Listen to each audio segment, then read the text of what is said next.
Hello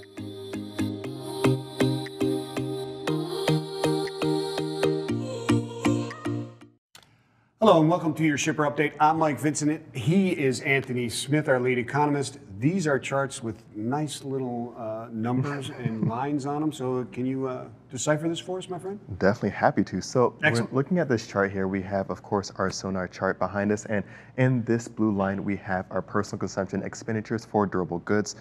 Essentially, consumer spending for durable goods, things that move on trucks. And in the green line here, we have our very own van outbound volume index. So those trucks, that carries those consumer goods. And so we were looking at it last week. We're looking at the expectation as to what was going to happen in this report. And what we were able to see was that there was an extended elevation in this van index. And so that expectation bled into the expectation of that there's going to be a continued extension for consumer spending in this most recent month. I was going to point out, if you look over here next to Anthony's right shoulder over here at the end of this thing, the VOTE TVI, or the Van Outbound Tender Volume Index in Sonar, actually is a leading indicator of the durable goods and the consumption expenditures, right? Because this comes out monthly, so we would indicate that this is going to continue to move sideways, right? Exactly, and that's the other thing that we were talking about beforehand.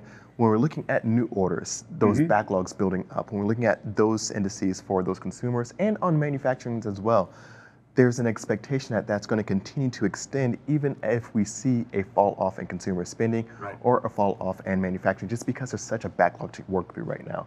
Looking at our next chart, we're going to look at really a great example as to what's really been happening on the consumer side with consumer trends and inflation. And so we're talking about this last segment, and we're looking at that green line here, which is housing starts, so new homes being built and put together. And in the blue line here, we have, of course, our construction spending totals for residential construction. So what we can look at in comparison to this blue line here, construction spending, it is well behind, or well ahead of, I should say, where we were pre the Great Recession, pre 0809, where there was a huge spending in new construction and new construction spending. The thing that has not reached those pre 0809 levels is, of course, housing starts. So essentially, we're paying more for less. Yes.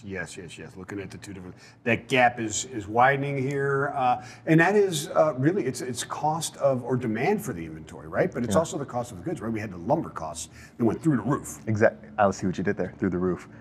I love it. And so when we're looking at that, we have that expectation that those prices are going to come down to the consumer, but we haven't seen those builders absorb or really have those reduced prices just yet. Although we are still seeing lumber coming down month after month after month, it quite hasn't hit those builders just yet. So this is going to be one to watch closely.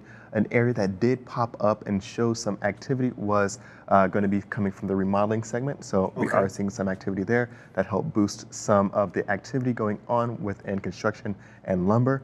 So people pulling a little bit of equity out of their houses instead of selling them and buying more. They're pulling it out, using their house as an ATM almost, right? Essentially. Which we had going on here as well. Essentially, yeah.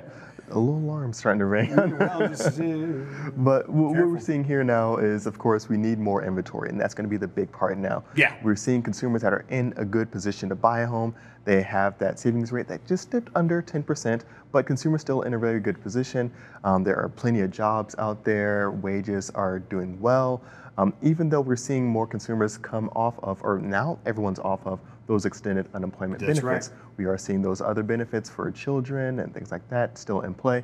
But what we're seeing right now is, I think, a successful wean off of those extended benefits. We are seeing that consumer activity is still high, still maintaining momentum, despite having to go without those extended jobless claims benefits.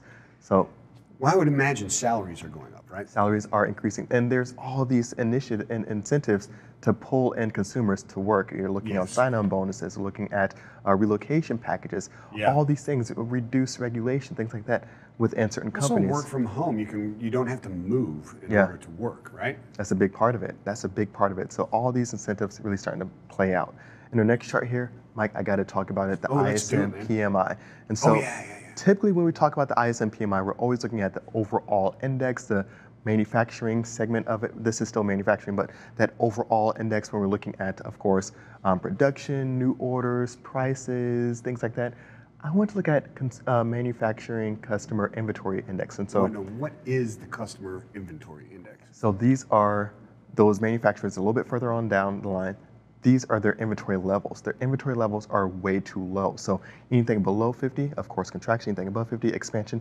This is showing that inventories are way too low at the manufacturing level upstream. And so that is really bad news because we're seeing that as there's more activity, more demand pulling throughout the industry upstream across all industries, across the board, we're seeing no matter what the subsegment is, inventories are just way too low. So we are producing more and more.